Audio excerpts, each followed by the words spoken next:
Family, কেমন আছো তোমরা সবাই? আশা করি সবাই ভীষণ ভালো আছো।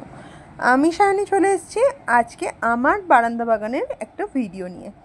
তো এই দেখো, এই লঙ্কাগুলো হচ্ছে বীজ করার জন্য, মানে গাছ তৈরির জন্য। এটা আমার হাজব্যান্ডের মামার বাড়ির থেকে পাঠিয়েছে। মামি কয়েকদিন আগে এসেছিলো, তো অনেক কিছু জিনিস এনেছে। এই যেমন লঙ্কা, আর এই যে দানাগুলো দেখতে পাচ্ছ, এটা নোটে শাকের দানা।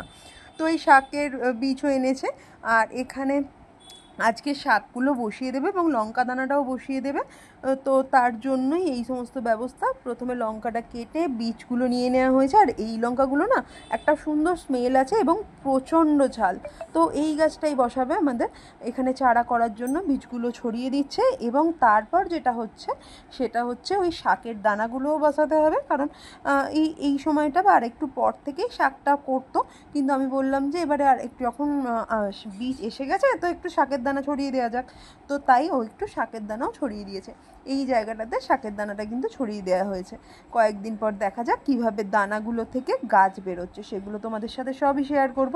আর মামি আরও কিছু জিনিস এনেছে, যেমন বড়ি, মামিদের বানানো বড়ি এনেছে, তার সাথে এনেছে বাদাম, তার সাথে অনেক রকম সবজি এনেছিল, যেমন ঢ্যাঁড়স, কাঁচকলা, এই ধরনের সবজিগুলোও এনেছিল।